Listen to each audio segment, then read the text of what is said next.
맛있게 했어요? 나도 맛있게 했어. 자, 아까 5번까지 했죠. 6번.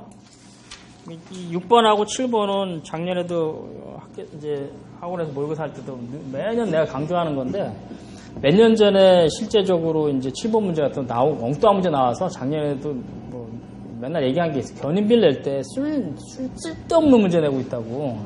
이런 문제 내야 돼. 들었나봐? 그렇게 나왔어.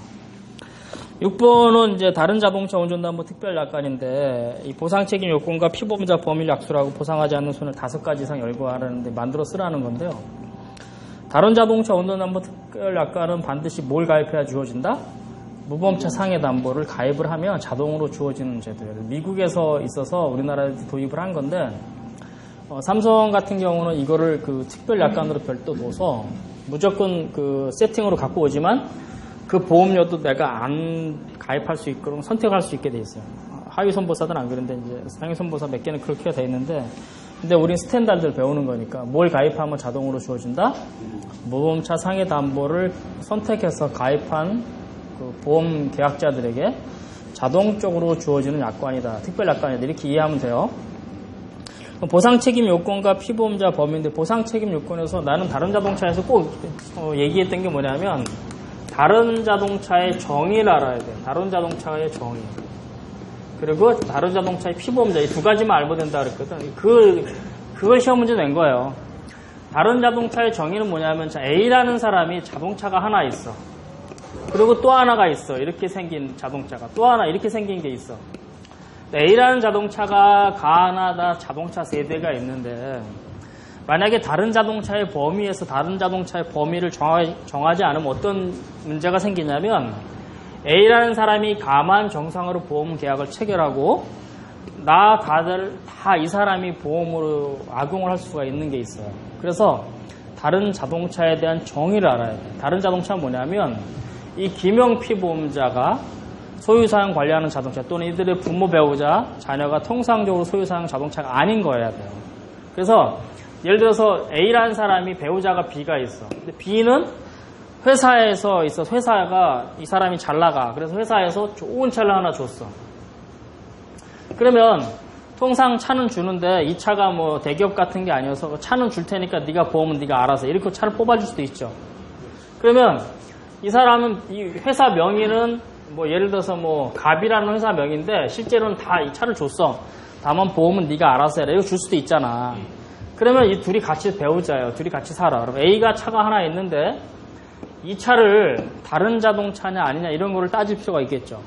만약 이 사람 갑이라는 회사에서 차는 뽑아줬는데 보험을 안 들었을 때 배우자가 자기 보험으로 이 차의 보험으로 배우자까지 운전할 수 있잖아. 그렇죠? 부부 안정 특약이든 뭐 가족 안정 특약이든 일반 보험 운전할 수 있는데, 이 차는 이 두 사람의 소유가 아니니까 다른 자동차가 맞죠. 어떻게 보면. 그래서 이 두 사람이 다른 자동차니까 이것도 같이 다른 자동차 보험으로 처리해 주세요. 이러면은 문제가 될까 안 될까? 이 차 하나만 들고 이것까지 꼽사리로 할 수 있잖아요. 그런 문제가 발생되는 걸 예방하기 위해서 이 다른 자동차의 정의에서 A나 B 이런 사람들이 소유하는 자동차뿐만 아니라 통상적으로 관리하는 자동차죠. 소유사용 관리하는 자동차는 다른 자동차에 포함된다 안 된다? 안 된다고 보는 거예요. 그게 약관이 명시되어 있거든. 그래서 다른 자동차의 용어 정의를 정확하게 알면 풀 수 있는 문제예요. 그리고 피보험자는 누구다? 김영 피보험자와 그의 배우자 둘만 있고요. 예외적으로 뭐가 있냐면 특별약관을 보면 김영 1인 한정 특약이 있고, 아니면 김영 1인 한정 플러스 지정 1인이 있어요. 이런 경우에는 피보험자 범위가 부부 한정보다도 더 좁지. 그럴 때는 여기서는 김영 1인 한정일 때는 피보험자의 배우자는 빠지고 이 사람 혼자만 되고, 지정 1인이 추가돼서 배우자가 있으면 배우자가 빠지고 지정 1인이 되게 돼 있어. 피보험자가. 이해돼? 그런 경우가 돼. 그래서 손해를 보상하지 않냐는 손해를 그렇게 쓰면 되겠죠. 특약 위반. 특약 위반시 어떤 거야? 특약 위반시가 지정 1인이나 김영 1인 같은 경우 배우자가 운전했을 때 사고 난 거 면책이죠. 또 어떤 경우야? A의 자동차인데 아까 얘기했듯이 A 자동차 회사에서 이 사람이 속한 회사에서 차량을 받아갖고 사고 나는 경우 뭐 이런 거 있죠. 또 뭐 여러 5가지 만드는 거야, 일종의. 이거는 니네가 만들어서 이 얘기거든. 그런 거를 쭉 만들려는 거야. 이해돼요? 어떤 내용인지? 그래서 이 개념만 알면 뭐 사례 만드는 거 1도 아니잖아. 그 문제였어요, 10점짜리. 보상하지 않는 손해를 5가지 이상 열거하시오. 그러니까 그런 사례를 열거하라는 거야. 이해됐죠? 여기서 뭐 보상하지 않는 손해라고 앞번번은 되고 뒷번번은 안 돼요. 이런 거 하는 게 아니야. 그런 사례를 얘기하는 거야. 자, 이해되시죠? 7번 문제 보면 이제 인양 및 견인비야. 그래서 이거는 강의할 때마다 늘 얘기하는데 시험 문제가 희한하게 나왔어갖고 몇 년 전에 그 어떤 문제가 나왔었냐면 견인비에 대해서 이런 문제가 나왔어. 견인차인데 특수한 사례. 그러니까 예를 들어서 80년대에나 있는 거 나오는 거야. 견인차가 없어서 견인차가 없고 일반 차에 뒤에 차를 끌어서 로프나 와이어에 끌어서 갔을 때 이거에 서로 책임 이딴 게 나온 거야. 그래서 내가 막 뭐라 그랬거든. 아니 지금이 어느 시대인데 가다가 사고 나면 내가 전화하기도 전에 이미 견인차가 삐뽀삐뽀하고 오는 세상 아니야. 안 그래요? 근데 그런 문제가 와이어에 달려갈 일이 어딨어. 그거는 어디야? 진짜 강원도 저기 후미진데 요새는 그런 데도 다 메카가 다 달려있거든. 근데 그걸 문제 냈어. 어떤 놈이 이런 문제 냈냐고. 내려면 제대로 내라고 얘기했던 게 이 얘기였어요. 그래서 그 견인차 그 견인비는 견인 및 인양비가 있어요. 여러분들이 꼭 알아야 될 견인비는 피견인차를 기준으로, 얘는 인양차를 기준으로 하는 거예요. 이게 뭔 소리냐면, 자, 차가 한 대 퍼져서 사고가 나서 견인을 해서 차가 와서 견인을 하죠. 이렇게 들어서 견인을 하는데, 자, 이 차가 아반떼야. 아반떼 XD 뭐 이렇게 돼 있으면 이 차량을 견인하는데 이 차가 100톤 크레인이 왔어. 말이 돼, 안 돼? 말이 돼, 안 돼? 그러면 이 차량을 갖고 견인하면 100톤 크레인이 아니라 일반 뭐 1톤 뭐 2.5톤 이런 거 주면 되겠죠? 이해돼요? 그래서 뭘 기준으로 인정을 한다? 견인비는 피견인차, 견인되어 끌려가는 차를 기준으로 견인비를 인정한다. 오케이? 근데 인양비는 틀려요. 티코라 하더라도 한 100m 밑으로 추락하는 사고 있을 수 있잖아. 근데 이 추락하는데 100m 있는 거를 이런 차가 끌고 인양을 할 수가 없다고요. 100톤도 안 돼. 어떨 때 200톤이 갈 수도 있거든. 왜냐하면 이걸 인장을 쭉 할 때 이 끝에서 여기서 인장했을 때 여기서부터 여기 들어올리는 이거 킬로그램 수는 굉장히 줄어들어요. 200톤 크레인이 가서 한 50m 정도를 신장을 하잖아. 그럼 여기 들어올리는 거는 뭐 몇 톤 안 돼요. 그 정도의 그 해당되는 인양차가 가야 되거든. 그래서 인양비는 뭘 기준으로 인정한다? 비용을 줄 때 인양 차량을 기준으로 인정하고 견인비는 피견인 차량을 기준으로 인정한다. 이게 가장 중요한 거야. 이게 스탠다드고. 그 얘기를 했었어요. 근데 그거 비슷한 문제가 작년 7번 문제. 인양비 및 견인비 인정 기준. 이걸 얘기하는 거지. 이거잖아. 지금 내가 얘기한 거. 이거고. 견인료 할증 기준은 뭐냐면 예를 들어서 지금 같은 경우 외에 비가 엄청 많이 와. 우천시 또는 강설시 이런 경우에는 견인하기가 쉬워 어려워? 어렵지. 그럴 때 할증을 하는 거 아니야. 20%나 뭐 30% 정도 할증해서. 야간이야. 칠흑같이 어두워. 위험해 안 위험해? 할증하는 거야. 그 키로수가 뭐 평균 우리가 기본 왕복 10kg 주는데 한 3, 40kg야. 그럼 키로수당 얼마당 할증할 수 있겠죠. 그런 내용을 쓰는 거야. 이해돼요? 이런 거. 그리고 또 하나 중요한 건 뭐냐면 지금은 해당이 없지만 견인 자가용 견인차가 있고 영업용이 있어요. 자가용 견인차 혹시 여러분 본 적 있어요? 자가용 견인차 넘버가 뭐 흰색이나 녹색이겠지. 그럼 자가용 견인차는 절대 내가 자가용 견인차 끌고 가다가 퍼졌는 내 차가 고객님 영업행위 할 수 있을까 없을까? 절대 못해. 그냥 가야 돼. 그냥 만약 뒷차가 따갔는데 너 뭐야 이 새끼야 그럼 때린다. 자가용차는 견인할 수 없어. 단 자가용차는 뭐냐면 콜하면 갈 수 있어. 고객이 콜하면 내가 그때 갈 수 있는 거야. 그래서 지나가다가 사고 차라 했더라도 자가용 견인차는 절대 견인하면 안 돼요. 고객이 요청해야 돼. 그래서 얘기하지. 선생님 전화해서 내가 왔다 그러세요. 근데 견인차가 딱 뭐요? 야 지나가다가 그러면 맞아. 걔네들한테. 그래서 자가용 견인차하고 영업용 견인차하고 차이가 있어요. 영업용은 말 그대로 영업용이니까 호객행위를 할 수 있어도 자가용은 불가능한 거야. 지나가도. 그런 특색이 있고 영업용 기본이 46,900원인데 자가용은 18,000원 주나? 되게 싸게 줘요. 그러니까 누가 해? 안 하지. 다 영업용으로 전화해서 합니다. 그러니까 그 정도만 여러분들이 견인비 알면 될 것 같아요. 이게 작년도 기출문제야. 이 정도 문제를 완벽하게 풀면 어떻게 돼요? 100점 만점에 한 8, 90점 정도 주겠죠. 그렇죠? 나는 이거를 뭐 어젯밤에 풀어서 뭐 거의 안 봐도 이런 문제 나는 쓸 수가 있어요. 근데 여러분들은 어때요? 이 문제를 자유자재로 기술할 정도 되면 어떻게 될까? 강의하면 되지 뭐 여러분들이. 강의하면 되지. 이렇게 만만한 문제가 아니라는 거죠. 자, 14년도 문제.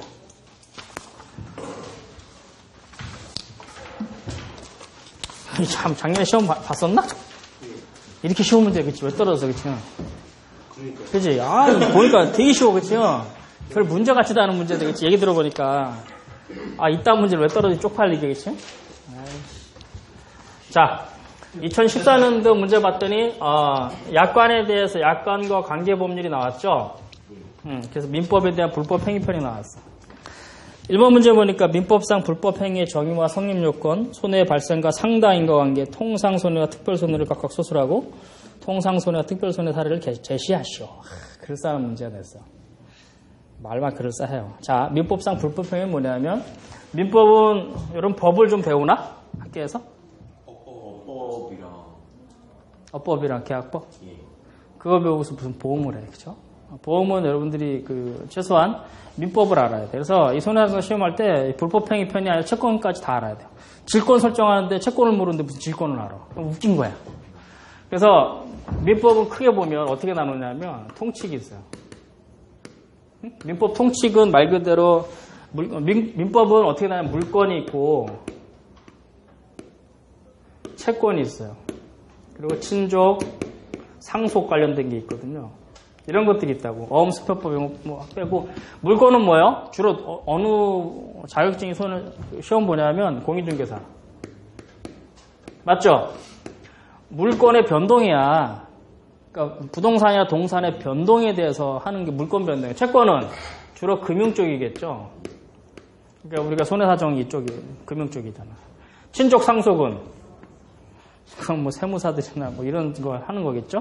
그죠? 그래서 민법 777조에 친족의 범위가 나오고 4촌이나 8촌이나 범위가 나오고 이런 게 친족 상속이 나와요. 그리고 상속 순위에 1.5대 1대1 뭐 이렇게 배우자와 부모 이런 거에 대한 순위도 여기 다 나와. 친족 상속법에. 그러면 우리한테 필요한 게 물건이야, 채권이야? 채권이겠죠.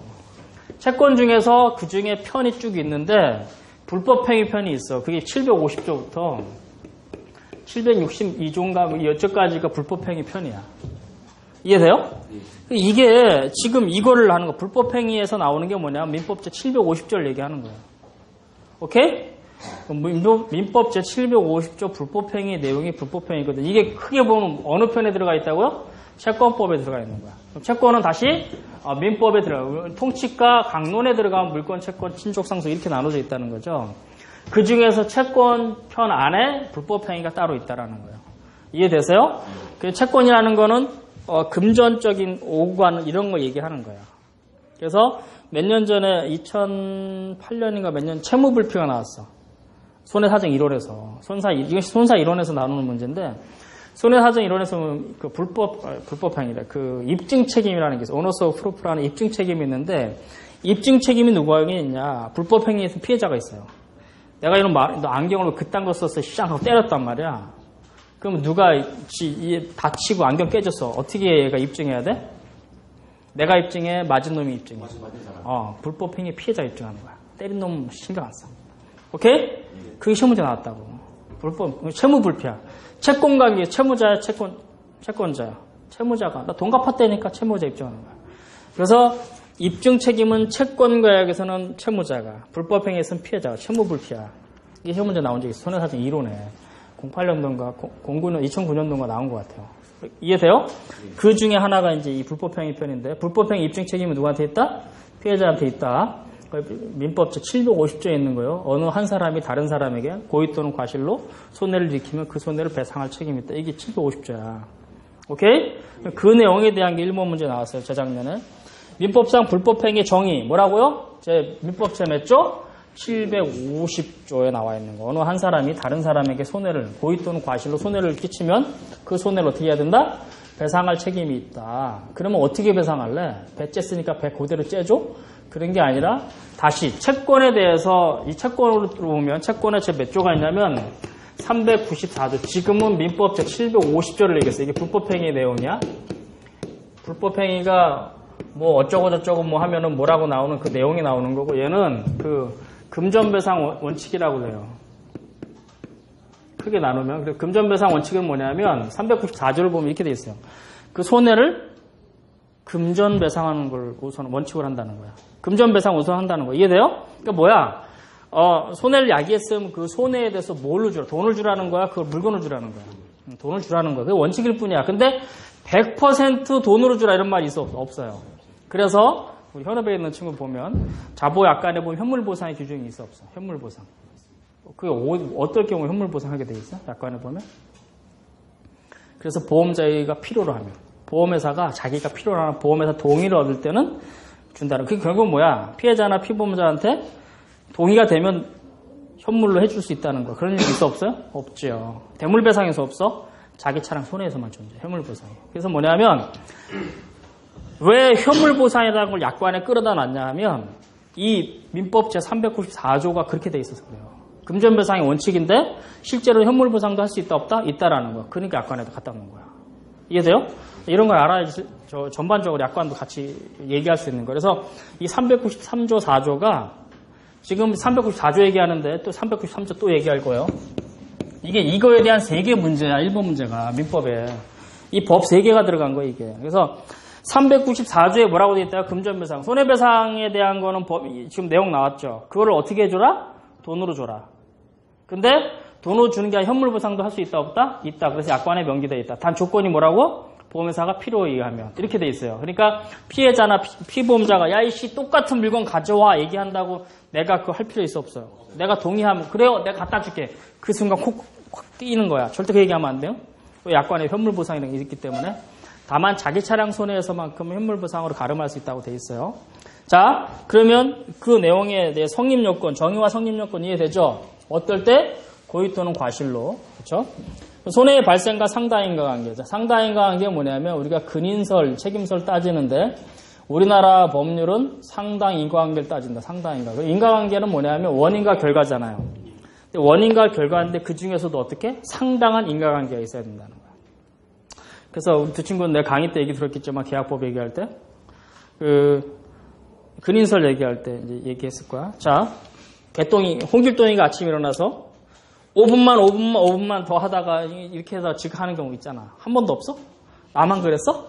5분만 이런 경우 있잖아. 자, 그래서 지각을 해서 지각하는 사례를 내가 강의 때 얘기한 거 기억나니? 기억 안 나? 자, 갑이라는 친구가 학교를 지각을 했어. 왜 그랬나 했더니 아침에 시계가 막 일어나 이 새끼야 했는데 5분만 하다가 내가 딱 5분 늦게 일어났어. 진짜로. 그래서 집 막 나오는데 후딱딱 나오다가 계단에서 미끄덩이에서 자빠졌네. 그래서 신발이 잘못돼서 다시 이렇게 고쳐신으로 갔어. 그래서 다른 신발을 신었어. 막 뛰어가는데 막 버스가 지나가래. 이씨 어디 지나가 신발 벗어 던졌어. 근데 버스가 섰어. 그 버스 타고 가는 거야. 근데 이 버스가 사고로 퍼졌네. 고장이 났어. 그래서 다음 차 타고 오냐고 오다가 막 뛰어 올라와서 계단에 굴러갖고 하여간 지각을 했어. 그러면 여기서 지각을 한 게 갑이라는 친구가 지각한 인과관계가 굉장히 많잖아. 이 중에서 절대적으로 영향을 미치는 걸 상당인과관계라고. 뭐가 상당인과관계? 버스? 그건 니네 얘기지. 5분만 더 지가 일찍 일어났으면 어떻게 됐겠어? 왜 여기 자빠졌어? 안 자빠지면 어떻게 돼? 이게 판사가 판정을 내릴 때 우리나라는 상당인과관계를 찾는 거. 이 중에서 가장 절대적인 거 하나. 어려워. 상당인과관계라는 거야.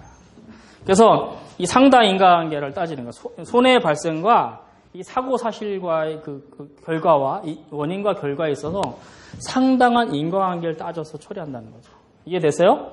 그런 내용이고, 통상손해와 특별손해가 여기서 나오는 민법제 몇 조? 393조 1항과 2항에 나와요. 1항은 뭐냐면 어떤 사고에 있어서 가해자가 알거나 알 수 있을 만한 손해. 뭐라고요? 알거나 알 수 있을 만한 손해야. 이걸 뭐라 그런다? 통상손해라고 해요. 얘는 특별손해야. 이건 뭐야? 이게 아닌 거야. 이해돼요? 특별손해는 뭐라고? 통상 알거나 알 수 있을 만한 손해가 아닌 걸 특별손해라고 그래. 이해됐어? 야, 지금 1번 문제가 뭐야? 민법에 대한 불법행위의 정의. 민법 750조라고 했죠? 손해가 났어. 상당 인과관계. 우리나라 법은 어떤 걸 인과관계 중에서 상당 인과관계라는 걸 적용한다는 거. 통상 손해와 특별 손해를 각각 서술하고 다 쓰는 거야. 민법 뭐뭐뭐가 나와야 돼요? 민법에 750조, 그 다음에 394조, 393조가 나왔어. 그쵸? 그 393조 1항이 뭐라고? 통상 손해인데, 통상 손해는 알거나 알 수 있을 만한 손해를 얘기한다 그랬어요. 그쵸? 그럼 특별 손해는 뭐냐면, 알거나 알 수 있을 만한 손해가 아닌데, 이런 거야. 자, 여기서 잘 나가는 그 아이돌 그룹이 뭐, 엑시드? 누구야? 여자, 내 좋아하는, 이건 누구냐? 어? 한이? EXID, 엑시드? EXID? 난 몰라. 하여간 이런 애가 있어. 근데 얘네가, 동남아나 일본 공연을 간대. 공연 개런티가 뭐 50억짜리야. 뭐 이런 거 있다 쳐. 얘네가 이만한 큰 차에 갈 거 아니야? 내가 가다가 쾅 쳤네? 어여중에 누구 한이가 다쳤어. 목이 삐끗해갖고. 후송됐어. 이 공연 전격 취소됐어. 50억이 날라갔대. 응? 보상 직원이야. 와서 50억 달래. 줘야 돼 말아야 돼. 50억 달래. 안 줘요. 왜 안 줘? 일부만 보상해줘. 일부 얼마나 보상했나? 50억에서. 말 잘해야 된다. 50억 중에 얼마나. 판례가 어떻게 될 것 같아? 얼마나, 아까랑 뭐 80%는 얘기했는데 한번 얘기해봐. 용감하게. 이제 혼날 것 같아서? 25억 준다? 어떻게 생각해? 교통사고 난 만큼만? 그거 얼마인데? 병원비만. 병원비만? 병원비는 당연히 줘야지. 다쳤으니까. 치료비만 준다? 50억은 나 몰라라. 왜? 제가 걔 타있는 줄 몰랐잖아요. 몰랐다? 오케이. 정답이 나왔어요. 사고 난 거 맞죠? 그러면 사고 났으면 그 차가 망가지거나 그 안에 사람이 다칠 거라고 인정할 수 있어 없어? 알거나 알 수 있을 만한 손해 아니야. 하죠. 근데 그 안에 엑시드에 한이가 알고 있는지 알아 몰라? 몰라. 특별 손해라는 거야. 보험에서 보상해 안 해? 안 한다는 거죠. understand? 근데 그게 알고 일부러 가서 박았어. 열받아갖고. 엑시드 사촌 엑서사이즈가. 그럼 어떻게 될까? 보험으로 안 되지. 보험도 안 되고 그거는 정말 이 사람이 손해배상 책임이 존재하겠죠. 고의사고니까. 왜? 민법 750조 고의 또는 과실이니까. 고의사고는 우리 면책이지만 보험은 안 되지만 어떻게 해요? 이 당사자 간의 손해배상 책임이 존재하는 거야. 그런 걸 기술하는 게 1번 문제야. 쉬운 문제야? 어려운 문제야? 별로 어렵지도 않아요. 그렇죠? 그래서 그런 사례를 제시하래. 그럼 내가 지금 사례 쓴 거는 인사사고지. 그러면 지금 출제한 사람이 인사야, 차량이야. 그럼 차량에 대한 사례를 써야 되겠죠? 어떤 게 있을까? 이런 걸 써보자는 거죠. 대법원 판례야, 나는 손해하정을 해봤어, 이런 걸 다. 이 사람들은 손해하정을 안 해봤을 거야. 판례만 알 거야. 어떤 케이스가 있냐면, 실제로 나는 했어요. 용인시 그 백안면에서 이천 가는 길이 있거든요. 거기에 뭐가 있냐면, 지금 SK 하이닉스로 바뀌었지만, 옛날에 현대 하이닉스였죠. SK 하이닉스 반도체. 여기서 도로가 이렇게 돼 있어. 이렇게 돼 있는 도로고, 여기 전신주가 서 있어요. 여기는 담장이야. 나무도 있고. 이게 반도체 테스트하는 공장이야. 공장인데, 차가 오다가, 이렇게 전시줄을 쳐갖고, 전시 어디 있을까? 차가 쳤으니까, 그게 부러지게 돼. 안 부러지면 큰일 나요. 부러졌어. 딱 부러지면 나물 치고 전신주가 자빠졌어. 그럼 여기 공장 내부에 있는 전기가 끊어졌을까? 제대로 작동이 됐을까? 끊어졌어. 아까 얘기했어. 여기 한이가 타고 있는지 알아 몰라? 전봇대 자빠지고 공장 닫히는 건 내가 생각할 수 있어 없어? 근데 이게 폐허된 공장인지 반도체 공장인지 뭐 만드는 공장인지 알아 몰라? 모르지. 근데 이 안에 있는 거 연결돼 갖고 한 긴급으로 2시간 만에 복구가 됐는데 거의 테스트하고 하냐고 4시간 정도 사용을 못했어. 근데 여기서 뭐냐면 DDR3라고 들어봤어? D램에 들어가는 메모리 DDR1, 2, 3 이렇게 되는데 하여간 처리하는 거 있어요. 많은 램에 들어가는 그 메모리 반도체 그걸 테스트하는 거야. 쫙 기계로. 그래서 이상 없나 해갖고 하이닉스로 반송하는 거야. 그걸 걸러주는 거 작업 못했어. 그 작업 손해가 4천만 원 정도 나왔어. 영업 손실로 4천을 달라는 거야. 이게 특별 손해일까 통상 손해일까 이런 문제. 아까 얘기했듯이 알아 몰라 내가 사고 난 거 전봇대 무너져서 담장 무너지고 나무 다치고 그 안에 있는 거 해줄 수 있어 없어? 근데 그 안에 있는 그 하필 반도체 하는 건지 알아 몰라. 특별 손해일까 통상 손해일까? 이게 면책이라는 거죠. 그걸 내가 면책을 시켰어요. 나 혼자 앉고 대표이사 중앙일보 출신이래. 저도 삼성 출신인데, 그래, 뭐, 이게, 거기 뭐 임원들 쭉 1대 5명 앉아서, 회담을 했어. 나 혼자 5사람이 딱 앉아서. 네, 안 됩니다. 그거 안 됩니다. 네, 이건 됩니다. 이렇게. 그래서, 괜찮은 회사예요. 나 같으면, 이 사람들이 만약에 나한테 손해사정 의뢰했다면, 내 4천이 아니라 이거 4억도 받아줄 수 있거든요. 어떤 거냐면, 이건 해줄 수 있어. 조건이 뭐냐면, 전신처 자빠져서, 이 큰 기계들 다 전기 연결돼 있잖아, 콘센트에. 거기 연결돼서 역전압, 과전류가 흘러서 다 망가지면은 어떻게 돼요? 다 해줘야 돼, 그거는. 꽂혀 있는 거는. 응? 꽂혀 있는 거는 다 과전류나 과전압 흐르면 망가지니까. 그거 망가진 게 몇 개가 딱 했어요. 그건 한 2천 정도밖에 안 돼요, 손해액이. 다 점검했어요, 이 사람들이. 여기 있는 반도체 장비면 수십억이야. 그거 하나 중에, 이거 5억짜리 나갔으면 어떡할 거야. 내 입증할 수 있어, 없어? 손해사정에. 못하지. 근데 굉장히 양심적인 사람이야. 그래서 내가 영업손실이 안 됨에도 불구하고 그런 기기 테스트하는 거를 전체 하냐고 그걸 여러 사람이 했을 거야. 그 비용을 감안해서 좀 더 줬어. 한 3천인가 이렇게 해서 준 것 같아. 그래서 내가 해줄 수는 없습니다. 이미 보험회사 통해서 내가 아웃소싱을 받았지만 이미 통보된 거기 때문에 내가 해줄 수는 없고 다만 그거 하기 위해서 전 부서의 직원들이 몇 시간 동안 테스팅을 한 거니까 전체 다. 그 비용은 내가 감안해서 해드리겠습니다. 그래서 해준 적은 있어요. 저게 뭐라고? 특별손해야. 오케이? 나는 내 사례가 해봤잖아, 손해사정을. 그래서 나는 늘 쓸 수 있어요, 이런 거. 또 가장 대표적인 건 대법원 판례는 어떤 게 있냐면, 여기 양어장이야, 이렇게. 양어장에는 물고기가 너무 많죠? 필요 이상으로 많잖아. 물반 고기반이잖아? 여기에 뭐가 있어야 돼요?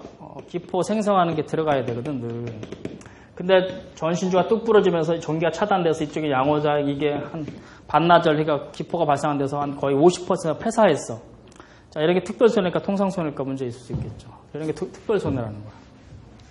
이게 양어장으로 갈지, 양조장으로 갈지, 뭘로 갈지 알아 몰라. 특별손해라는 거죠. 오케이? 단 여기에 꽂혀있던 기포 발생기에 이게 5천만 원짜리가 과전류로 이게 나갔어. 그걸 해준다, 안 해준다? 그걸 해준다. 이런 거야. 자, 나는 양어장은 안 해봤지만 아까 그거 해줬고 또 하나 있는데 건물이 있어요. 이웃한 건물이 이렇게 있고 여기 전신주가 성남의 신구대 앞이야. 전신주 딱 가서 전신 자빠졌어. 문방구 막 하고 해서 이게 전기가 이거하고 쭉 했는데 요 옆에 뭐가 있냐면 GS25인지 세븐일레븐인지 모른다. 이게 편의점이 있어. 전신주 나가서 여기 복구되는 동안 여기 전기가 끊겼다고. 여기 한여름에 뭐가 있을까? 우리가 좋아하는 쭈쭈바 아이스크림. 이게 녹아 안 녹아? 갔더니 딴 거는 괜찮은데 냉장도 뭐 그렇죠. 냉동식품이 녹았으니까 이게 물어달래. 통상손해가 특별손해가. 통상손해 특별손해. 난 손해사정 한 사람이니까. 통상손해 특별손해. 여태까지 얘기했잖아. 특별손해 왜? 저기에 편의점이 있다는 거를. 편의점 있는 거 알아. 자, 저게 만약에 그 냉장고가 나갔어. 그땐 통상손해야. 냉장고가 망가졌으니까 냉장고가 멀쩡해. 전기가 차단돼서 그만 한 거야. 그러면 그 특별손해라는 거야. 특별손해 면책시켰어요. 그러니까 노발대발 할 거 아니야. 그래서 그러면 어차피 대기업이잖아. 편의점 우에 모기업이. 그러면 본사 법무팀이 얘네는 어떻게 하냐면 나는 얘네 영업손실도 해보고 별의별 거 다 해봤거든. 뭐 세븐일레븐, 뭐 GS25, 뭐 다 해봤어. 차가 뛰어들어가 그거 전체 인테리어부터 해서 그거 본사 애들하고 다 해갖고 다 했고 본사 직영하는 다 해봤어요. 영업손실도. 그럼 얘네는 어떻게 되냐면 본사 하나에 있어서 얘네가 관리하는 게 있어. 어느 지점에. 그 친구 이때 전화해서 물어보세요. 전화가 나한테 왔을까 안 왔을까? 안 왔지. 얘가 경험이 한두 번 있겠어요. 본사 애들이. 그러니까 특별손해 면책입니다. 그냥 뭐 해보고 끝나. 저기 납품되는 그 단가들 있죠. 한 50%밖에 안 돼. 여러분들 그 편의점 가서 하는 거 있죠? 1,000원이면 500원 정도밖에 안 돼. 실제 납품 단가는 한 5, 60%밖에 안 돼. 나는 해봤잖아. 그럼 난 일본 같은 문제 나는 능수능을 쓸 수 있어요. 출제한 사람이 했을까 안 했을까? 해봤을 수도 있고 안 해봤을 수도 있어요. 근데 이런 문제를 보상이 현업에 있는 친구 한 사람 있지만 얼마나 해봤어? 안 해본다는 거야. 안 해본다니까? 근데 이런 문제가 나와요.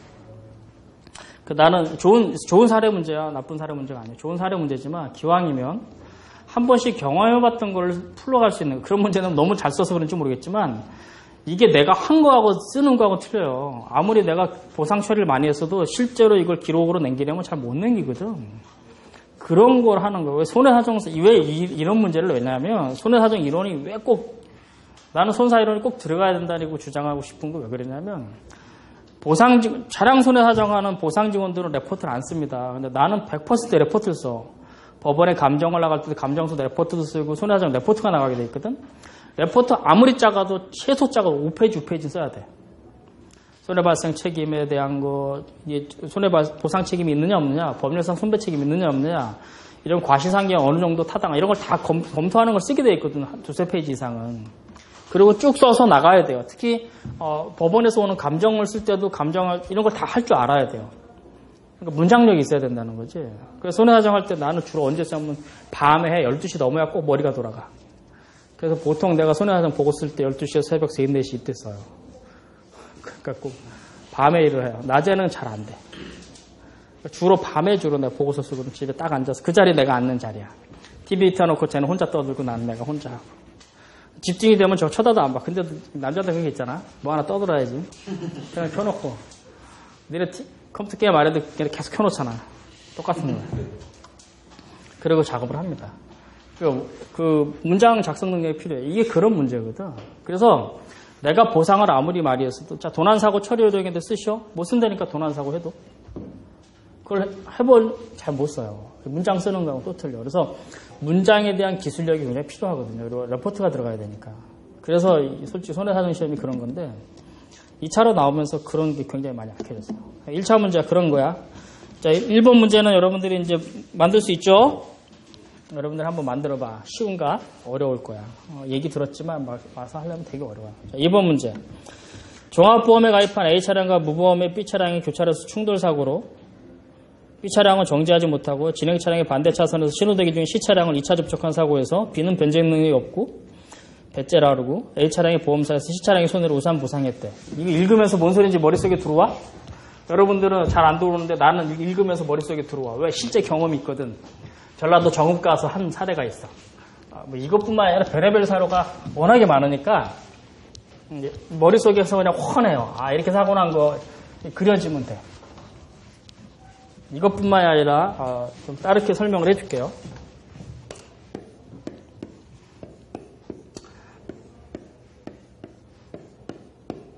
자, 이거는 동일폭 교차로야. 근데 만약 여기서 이걸 그리고 이러면 뭐가 돼요? 대로소로가 되겠죠. 근데 지금은 동일폭 교차로라고 이렇게 얘기하자. 어쨌거나 여기서 주어진 게 그런 게 없어요. 동일폭인지 대로소로인지 없죠. 그러면 어쨌거나 종합보험에 가입한 A차량은 뭐에 가입했다고? 보험에 가입이 돼 있어. 다른 차량, B차량은 보험에 가입이 없어요. 그쵸? 응? 근데 이 A하고 이게 보험에 가입한 보험에 가입하는 B차량인데 변제 능력도 없어. 이게 뭔 소리야? 뭐만 있는 거야? 아무것도 없어요. 진짜 아무것도. 이런 사람 많아. 진짜 무식하고 용감한 사람이야. 자, 사고 탁 났는데 어떻게 해요? 나 같은 경우는 여기에 이제 정읍에 가면은 이제 그 월드 낚시라고 낚시터가 있었어요. 이렇게 해서 여기 다리가 있고 이렇게 사고 있는데 어쨌거나 쿵 쳐서 이 앞에서 정상적으로 주차 중인 대기 중인 차를 탕 쳐서 망가졌어요. 이 차가 박살났단 말이야. 응? 이 차가 C차야. 그랬을 때 B가 변제 능력이 없으니까 누가 물어줬다고? A가 물어줬어. 자, 문제를 조금 바꿔보자. A하고 B하고 사고는 네가 잘하는 내가 잘하는 서로 쌈박질하고 있어. 그때 C에 대해서 보상 처리해줄 순서가 있다고. 우선 처리 순위가 있어요. 응? 우선 처리 순위는 뭐예요? 만약 A차가 와서 박았다. 그럼 누가 먼저 해줘요? C차 충격차가 우선 변제하는 거야. 그러니까 A의 보험사가 우선 변제하는 거예요. 이해되시죠? 우선 변제 순위가 이렇게 돼 있어. 근데 만약에 이것처럼 두 개 중에 하나 보험이 안 들고 하나가 있어. 얘가 과실이 훨씬 더 적어. 얘가 대로고 얘가 소로야. 그래서 얘가 피해자겠죠. 그렇다 하더라도 뭐가? 보험 가입자가 차가 우선해주는 거야. 이해되시죠? 그러고 나서 구상하는 거야. 다 구상. 이해되시죠? 근데 지금은 주어진 문제는 뭐야? 우선 처리 순위 필요 없고 이거 알아두라는 거야. 왜냐면 이것도 알아둬야 나중에 비슷한 문제 나오면 또 쓸 거 아니야. 지금 상황에서 변제가 능력이 없는 보험가입, 무보험 차량이랑 보험가입한 차량의 과실을 떠나서 일단 보험가입 차량이 C차량, 제3피해 차량에 대해서 손해액을 산정을 해서 보험금을 지급을 한 거죠. 여기까지 나온 거야. 그때 A 차량의 보험사에서 C 차량의 손해를 우선 보상하고 난 이 상태에서 A 차량의 보험사가 취득한 대위권에 대해 서술하라는 거죠. 20점짜리야.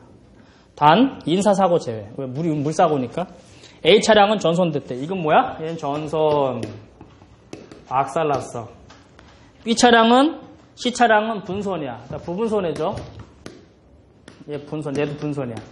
그랬을 때 A 차량이 대위권을 갖고 있죠.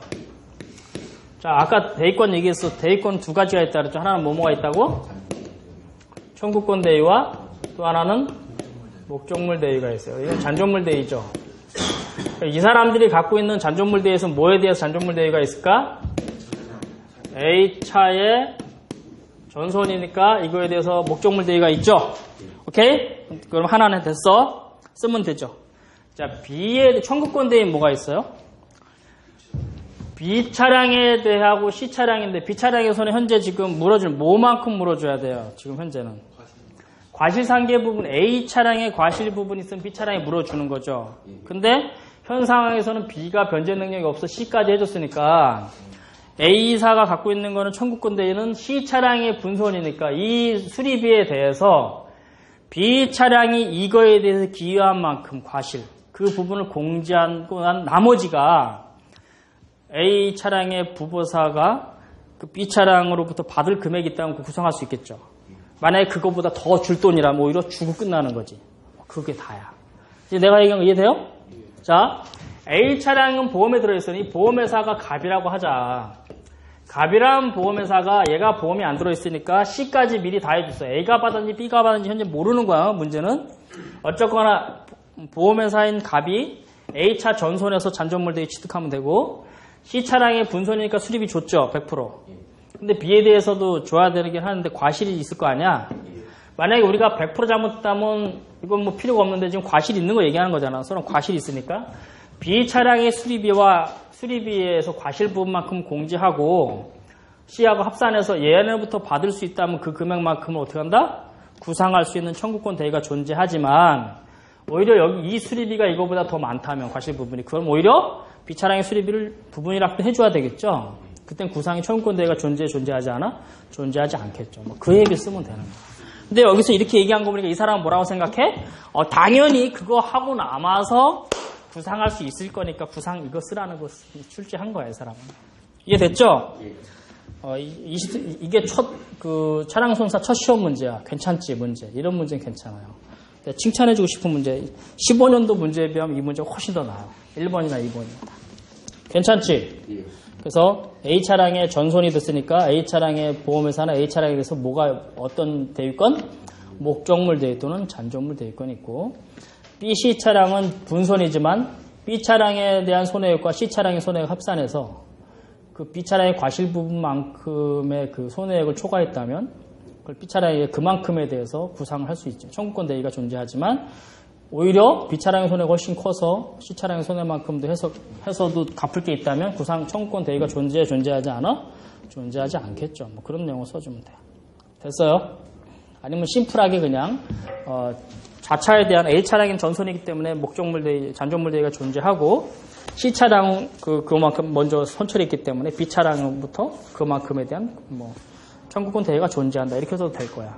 이해되시죠? 근데 20점이니까 좀 상세하게 기록을 해야 될 거예요. 그래서 2번 같은 경우는 그림을 차라리 그려가면서 설명해도 괜찮아요. 이렇게 하나 써도 전혀 문제 없어요. 그러니까 그림 그렸다고 미친놈 비교 안 한다고 얘기해도 돼요. 다만 지금 아까도 얘기했지만 내가 점선도 긋고 지금 대로소로일 때는 어떻게 돼요? 기본 과실 우측자 좌측자 막 나와. 기본 6대4, 7대3, 5대5 막 하다가 대로소로면 8대 7대3으로 붙여졌거든요. 7대3 과실에서 우측 대로니까 우측차고 하면 또 막 또 틀려진다고. 그런 과실 다 빼고 그냥 이런 거 그려놓고 A, B 이렇게 해놓고 보험회사 갑이라고 하면 이렇게 쓰기가 편하죠. 그런 식으로 기술해도 됩니다. 자, 2번까지 됐고 3번 대물배상에서 피해 차량의 수리비용이 가액을 초과하는 경우 이건 뭐예요? 전손사고죠. 교환가액 인정기준과 대차한 소요되는 비용 인정보험의 방법의 약소라 20점이야. 자, 대물배상에서는 우리가 두 가지가 있어요. 보험금 지급기준 1번이 수리비용이고 2번이 교환가액이에요. 수리비용에 뭐가 나오냐면 차가 수리했을 때 원상회복에 소요되는 비용, 약관이 바뀌어서 작년에 120%까지였는데 130% 늘어난 게 하나 있어요. 그건 뭐냐 하면 대부분의 다 사업용 자동차에 해당이 되는데 택시라든지 버스 이런 것들은 주기적으로 정기 점검을 할까 안 할까? 하죠. 이런 차량이 연식이 지났어. 법적 내용 연수가 있거든요. 택시가 5년이 지났단 말이야. 그런데도 얘가 잘 써서 사용이 되게 되면 해당 차량 가격이 몇 %까지 줘라? 130%까지 주라는 건데 택시나 버스 같은 경우는 이 판례가 있으니까 좀 틀리고 어떤 케이스냐면 늘 지속적으로 유지 보수가 되는 그러한 장비라든지 기계들이 있을 거 아니야. 그런 거는 내용 연수가 지났다고 후려치는 게 아니라 기존에 120%인데 이런 거는 최대 몇 %까지? 130%까지 적용을 해라. 이 얘기였어요. 오케이? 그게 약관이 개정된 거야. 그래서 아예 그런 내용이야. 어쨌거나 그 수리비를 줄 때는 그런 거고 수리비에 아직까지도 웃긴 게 열처리 차익비가 나와요. 열처리 차익비 없어진 게 98년인가 그렇거든? 열처리 차익이라는 건 뭐냐면 도장을 했을 때 우리 때는 어떠냐 5년이 지나면 10%씩 차감을 했어. 10만 원이면 10% 차, 6년 되면 90%, 9만 원. 7년 되면 20%에서 뭐 이렇게 8만 원 이렇게 줬거든. 지금 그거 없어졌잖아. 열처리 차익비라는 게 없는데 약관에만 있어. 쓸데없는 약관. 개정도 안 해요. 머릿속에 뭐가 들었는지 모르겠어. 개정도 안 해. 왜 개정 안 할까? 보험회사 애들이 건의를 안 하니까. 건의해봐야 뭐 감독원이 이런 그럼 꼼짝 말하니까. 니네가 해 학생들이 이거 왜 했는지 모르겠다. 뭐 보험 중개 관련된 거 얘기하지 뭐 약관도 검토해서 감독원에다 넣으라고. 아저씨 공부하다 보니까 이거 열처리 차익비가 왜 있는 거예요? 보상직원이나 공장이나 아무나 물어봐도 이거 쓸데없이 90년대 없어졌는데 이 10세기 걸 왜 21세기 갖고 와서 이렇게 보내라고. 욕한 거 아니잖아. 20세기 걸 왜 21세기에서 접목하냐 이 얘기 한 거야. 보내 감독원장에게 금융위나. 그러면 안 그래? 내 얘기 틀려? 열처리 차익비가 왜 약관에 아직도 있냐고. 수리비용에. 수리비용 인정할 때도 그걸 써야 돼요. 아까 얘기했듯이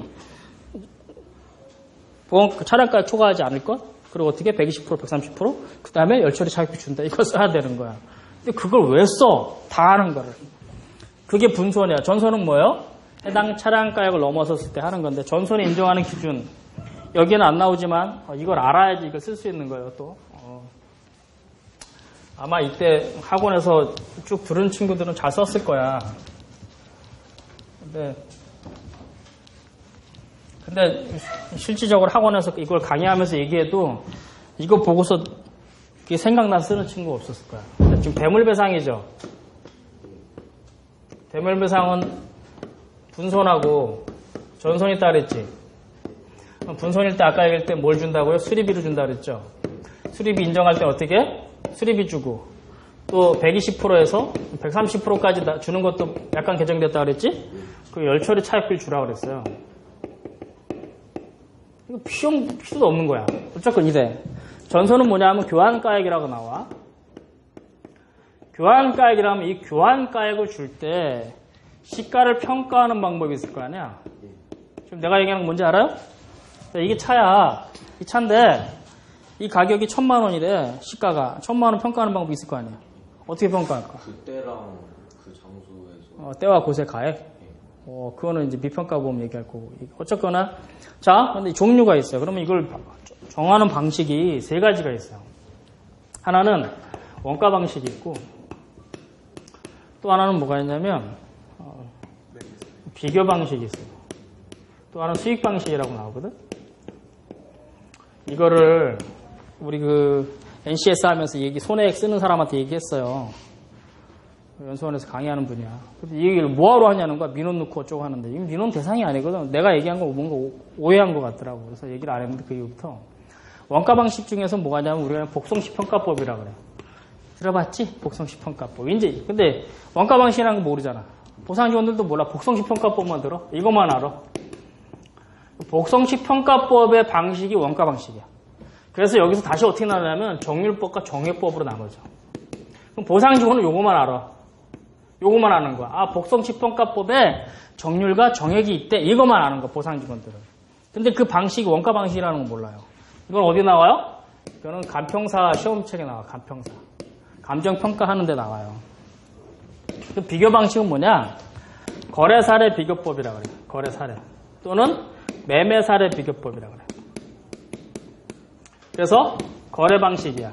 매매 비교 방식이야. 자, 이건 어떤 거예요?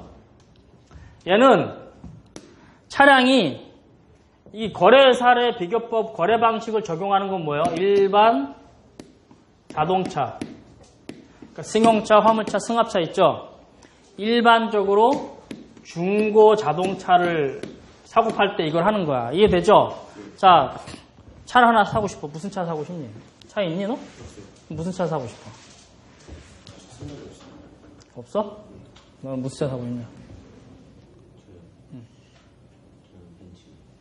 아이씨, 지금 네가 무슨 벤츠 그 로망 얘기하지 말고 그냥 편안하게 차 하나 처음으로 차 살려면 무슨 차 벤츠 빤스 사고 그러잖아. 보상 들어가자마자 첫 급에서 빤스 질를래? 안 되잖아. 아반떼 이 정도잖아. 아반떼 살라 그래요? 아, 좋아, 벤츠 사자 그래. AMG 뭐 이런 거 사자. 63T 뭐 불난 거 그거 있지. 그 속색 있는 거. 막 골프채로 때린 거 있잖아. 어쨌거나 벤츠 뭐 사기로 해요. 그치? 뭐 하여간 벤츠가 뭐 시리즈가 A 클래스가 있고 C 클래스 있고 E 클래스 있고 S 클래스 있지. 그럼 좀 그러니까 C 클래스 정도 하자. C200 이런 컴프레셔 같은 거. 그 차 살려면 어떻게 사야 돼? 새 차 살 거야? 중고차 살 거잖아. 그럼 그 가격 어떻게 알아볼 거야?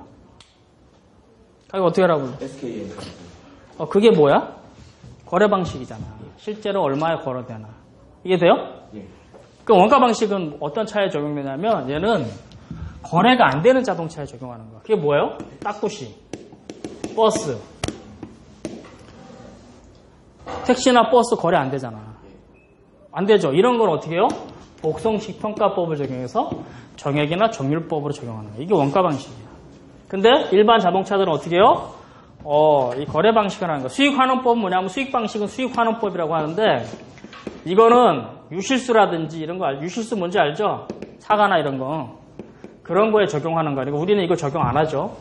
그래서 우린 차량 손해사정이니까 원가 방식과 매매 방식을 알면 돼요. 그래서 대부분의 모든 자동차는 매매사례 비교법에 따라서 매매 방식을 하는데 그렇지 않은 원가 방식을 적용하는 차들이 있다. 어떤 거? 버스나 택시처럼 영업용 자동차는 원가 방식을 적용하는데 이걸 적어줘야지 3번 문제 풀 수가 있어요. 그래서 수리비용이 가액을 초과하는데 가액을 산정하는 방법이 뭐가 있다? 크게 대표적인 게 차량은 원가 방식과 비교 방식이 있다. 오케이? 원가 방식은 복성식 평가법이 있고 복성식 평가법에 따라 정률과 정액을 한다. 자, 보험회사의 보상지원은 100% 정률법으로 산정하게 되어 있어요. 나는 법인세법 감가상각규칙 14조 몇 항 이렇게 보면 정액과 정률 두 개 중에 선택하게 되어 있거든요. 나는 뭘로 할까? 고객한테 이런 정액법을 세팅하게 되어 있어요. 정액법은 균등 분할 생각하게 되어 있거든요. 그래서 도표를 그리면 매달 일정하게 깎이는 거야. 그래서 이렇게 그려져요. 근데 정률은 어떻게 그리냐면 루트를 씌워요. 그래서 이런 식으로. 초기에 급격하게 다운됐다가 나중에 원만하게 되는 거야. 이게 정률이거든요. 근데 보상지원은 정률로 하게 돼 있어요. 근데 나는 정액으로 해줍니다. 왜? 법원에 가서도 둘 중에 하나니까 판사가 어느 걸 인정할까? 이걸 인정하겠죠. 그래서 정액법으로 나는 세팅을 하게 돼 있습니다. 그래서 손해사정을 할 때 보고서에다 늘 명기래요. 법인세법 감가상각 규칙에 따라서 정률과 정액을 선택할 수 있는데 이게 나중에 소송에 가서도 지지 않아야 되기 때문에 이 정도로 해서 보고서 써줘요. 그리고 여러분들이 할 때 이제 보상을 해보면 보상 지원이 있지만 보상을 할 때 아까 얘기한 그 대기업들 있죠. 대기업이나 중소기업 가면 그 총무 관련된 그 각 모든 자산에 대해서 감가상각하게 돼 있어. 다 보면은 감가상각하는 게 나오는데 대기업들은 정액으로 하게 돼 있어요. 철저하게 정액으로 합니다. 근데 조그만 회사들은 정률로 해갖고 그것도 예를 들어서 뭐 승용차 같은 게 법정 내용료서 13년 이렇게 돼 있잖아. 5년 만에 제로 만들어. 5천만 원짜리 5년에 제로로 만든다니까. 왜? 자산을 법인세 세금 환급받기 위해서 그냥 없애버려요. 그래서 나는 이런 걸 알잖아. 그럼 가서 이제 조그만 회사 가서 사장들이나 총무부장 만나면 거죠. 그 대차대조표라든지 다 갖고 오세요. 손익계산서 갖고 오면 쫙 봐. 뒤에 쫙 세무서에서 온 뒤에 있거든. 어디 보자. 이거 뭐 어떤 이거 장비 망가졌는데 몇 년 남아. 이게 제로네. 그럼 음질하거든요. 이거 제로네요. 자산 가치 제로 만들어는 하나도 없네. 그러면 얘들이 가만히 있어요. 지금 시세 제로라고. 60% 남았는데 걔네는 저로 떨궈서 이미 비용으로 다 떨궜네요. 세금으로. 그럼 가만히 있어요. 그래서 이거 적용하면 안 되니까. 이렇게 해서 이 정률법이 있고 정액이 있는데 대법원 판례는 둘 중에 아무나 선택하고 있는데 선생님한테 이런 거 이걸로 해줄게요. 그러면 그 사람이 나 욕할까 안 할까? 절대 욕 안 하죠. 고맙습니다. 고맙습니다. 밥 한 끼 하러 가실까요? 뭐 이거 이제 싹 달라진다고 사람이. 그러니까 손해사정사는 세무도 알아야 돼요. 세무사하고 싸워서도 이겨야 된다니까. 내 분야만큼. 세무사가 그 많은 거 알지만 내가 하는 분야만큼 세무사만큼하고도 다퉈서 이길 정도 돼야 돼요. 그게 손해사정사거든. 근데 세무 또 들어가면 또 꼬막이잖아. 저 세법 모르는데요? 그러니까 아니지. 손해사정사 모르는 게 있어. 박학 다 시켜야 되는데. 이렇게 해서 하는 거야. 자, 3번을 얘기하면서도 3번도 나도 많이 해봤거든. 해보니까 얘기하는 거야. 그래서 수리비행 가액을 초과할 때 가액을 결정하는 방식이 뭐뭐 있다? 원가 방식과 비교 방식이 있다는 거. 이해되죠? 복성식 평가법과 매매사례 비교법이다 그랬어요. 그래서 매매사례 비교법은 일반 자동차. 복성식 평가법은 택시나 버스처럼 거래가 이루어지지 않는 자동차다. 이렇게 얘기를 했어요. 그랬을 때 초과됐어. 그때 뭐라고요? 전손이야. 그 교환가액 인정기준과 인정기준에 대해서 지금 얘기했죠. 복성식 평가법하고 매매사례 비교법. 대차한 소래된 비용의 인정범위. 이 비용은 뭐가 있어요? 어떤 게 비용이야? 자, 전손됐어요. 그러면 어떤 걸 줘요? 우리가 얘기하는 교환가액일 때 이거 주고 해당해서 가치평가에서 가액 주죠. 또 뭘 줘요? 대차로 또는 휴차로 주죠. 며칠 한도? 10일 한도로 주게 돼 있고 비용은 뭐가 있을까요? 취득세 또는 등록세가 나가요. 그렇죠? 그래서 일반 취등록세가 7% 정도 나가는데 인정하는 기준이 있어요. 반드시 취등록세는 어떻게 주냐면 세금이기 때문에 피해자 본인의 이름으로 재등록이 돼야 돼요. 이해돼요? 자, 홍길동에게 피해 입었는데 홍길동 이름으로 등록이 돼야 되는데 5천만 원짜리 차야. 1억짜리 차 등록했으면 얼마를 주는 거야? 5천에 준해서 5, 7이 35, 350 주는 거예요. 근데 이 사람이 5천만 원 받고 3천짜리 했어. 그럼 얼마? 3천에 준해서 주는 거예요. 이게 세금이기 때문에. 오케이? 이해돼요? 이거를 명기해주면 되겠죠. 세금이기 때문에. 영업용 받은 건 5%가 나가요. 영업용 5% 나간다고 생각하라고. 나도 잘 모르겠어. 이해됐어, 이게? 뭔지? 인정 어떻게 하는 건지. 인정 방법이 그거야. 그래서, 이 간접손해 같은 경우는 교환가액인 전손이니까 10일치 대차로 또는 휴차를 주고, 그 다음에 비용에 줄 때 취등록세 주는 거죠. 취등록세는 몇 퍼센트? 7%인가 정도 되는데 세금이니까 나도 정확하게 몰라요. 그걸 어떻게 준다고? 반드시 피해자 본인 이름으로 차량을 다시 등록을 해서 등록증이 나와 있을 때 그걸 기준해 주는데 그 기준은 뭐예요? 해당 차량가액보다 더 비싼 차 사면 해당 차량가 기준, 그거보다 낮은 차 사면 그 차 기준이요. 이해되시죠? 왜? 세금이기 때문에 그러는 거야. 이것뿐만 아니라 기타 뭐 여러 개 들어가는 거 있어요. 인지대, 증지대 뭐 이런 거 딱 있는데 그런 거 다 쭉 써주면 되겠죠. 그런 비용. 보험료는 안 들어가요. 저희 번호판 같은 거 이런 거 있죠. 번호판도 새로 해야 되잖아. 번호판도 해줘야 되고 인지, 증지대 들어가는 거 있잖아요. 그래서 거기에 들어가는 뭐 세금료 이런 거를 해줘야 된다. 이렇게 명기하면 돼요. 꼭. 됐죠? 4번. 손상된 자동차 판금 작업 후 마무리고 작업 공정으로 도장 작업을 한다. 도장 작업 중에 발생되는 결함의 종류를 나열하고 각각에 대해 약수를 하시오. 이거는 자동차 구조 문제죠. 발생되는 결함이 뭐가 있을까요? 이제 가장 이제 피놀 현상, 오렌지 필 현상 뭐 이런 것들이 있어요. 그러니까 찌직찌직 갈라지는 이런 것들. 그 다음에 막 박피 이런 게 귤이 오렌지가 매끈해 오돌술술해. 오돌술술한 거, 찍찍찍 갈라지는 거 막 이런 것들이 있겠죠. 그리고 막 이렇게 막 피놀 현상 구멍이 뽕뽕뽕 뚫리는 거 막 이런 것들이 있어요. 어떨 땐 파리가 이렇게 앉아서 이러는 것도 있어요. 먼지가 막 껴있는 거. 그런 것들이 해당이 되는 거야. 그래서 그런 거 쭉 쓰면 돼. 그건 여러분들이 뭐 찾아 쓰면 되고. 5번. 다 했네. 시간이 더 지났네. 5번, 6번, 7번. 5번. 자동차보험 도덕적 위험사고가 증가하고 있다. 이러한 사고 중 운전자 바꿔치기 위험과 조사요령에 대해 약수를 하죠. 이건 그때 모의고사 낸 문제가 똑같이 나왔어요. 애들이 나보고 교수님이 냈냐고 하더라고. 자, 도덕적 위험 사고는 어떻게 쓰냐면 이렇게 쓰는 거예요. 엊그저께 신문에 뉴스를 봤더니 어저께 그 보험 강사 얘기하면서 지금 자동차 사고는 점점 줄어요. 블랙박스 때문에도 그렇고 줄어드는데 블랙박스 때문에도 불구하고 오히려 그걸 악용하는 경우가 뭐냐면 거기 다 보이잖아. 근데 그 안에는 몇 사람이 탔는지 안 보이지. 그러니까 그 안에 우리 엄마도 타고 있었다, 아들도 타고 있었다 막 이래서 인사사고가 막 늘어나는 이런 허위가 많이 있다. 그래서 예전에 긴급 출동하는 업체들을 놓고 강의를 1시간 한 적이 있는데 그 친구들한테 한 게 뭐냐면 맨 먼저 현장 출동 나가게 되면 피해 차량의 인원수가 몇인지 꼭 확인해라. 그러니까 함부로 문 벌컥벌컥 열면 안 되고 상대방 운전자 내린 사람한테 죄송하지만 선생님 외에 승객이 몇 분이나 있는지 꼭 확인해라. 그러면 뭐 꽉 차 있다 그러면 죄송하지만 문 좀 열어 확인할 수 있겠습니까? 꼭 승객수 확인하라고 꼭 시키거든. 왜냐하면 안 타고 나중에 5명, 10명 되면 곤란하잖아요. 그래서 그거 꼭 반드시 하라고 얘기했는데 그런 게 많이 늘어난다고 해요. 그 자동차 사고는 점점 줄어드는 반면에 뭐가 늘어나요? 실손 의료보험이 많이 늘어났잖아. 그로 인한 그 굉장히 보험 사기가 증가하고 있는데 금융감독원에서 보험 사기 보면은 가장 많은 보험 사기가 어느 거냐면 생명보험, 손해보험, 생명보험은 좀 커요. 굴지가. 왜? 사람 목숨을 왔다 갔다 하니까 큰 사고가 많은데 짜잘짜잘한 사고 중에서 가장 많은 게 자동차 보험이에요. 그 중에서 가장 많은 사고가 운전자 바꿔치기예요. 소설을 쓰는 거야, 이거는. 운전자 바꿔치기는 뭐예요? 지금 이렇게 하는 거야. 손해보험과 생명보험 중에서 보험 사기는 굉장히 많이 증가하고 있어요. 그리고 특히 경제가 어려우면 더 화랑이야. 그 중에서 보험 사기가 가장 많은 유형을 보이는 게 가장 많은 보험이 손해보험 중에서 자동차 보험인데 그 중에서 가장 많은 유형이 뭐라고요? 운전자 바꿔치기. 근데 이 운전자 바꿔치기 유형은 또 재밌는 게 뭐냐면 다른 거는 보험 사기를 공모해 미리. 응? 야, 내가 네 다리 칠게, 네 차 칠 테니까 이렇게 하자 공모하는데 운전자 바꿔치기는 절대 사전 공모가 없어요. 뭐야? 너 차 운전해라. 아 피곤해. 나 지명일이 한전이야. 너가 운전해봐라. 사고 났어. 내려 이 새끼야. 이리 와. 이렇게 친구들끼리 이른다고. 이해돼? 그러면 어떻게 돼? 야, 보험 안 되는데 너 어떡하냐? 뭐 내가 운전했다 그러지 뭐 이러는 거야. 이해돼요? 자, 내가 처음부터 보험 사기 칠 생각했어 안 했어? 사고 나보니까 가족 한정이래. 너는 가족 아니잖아. 여자친구.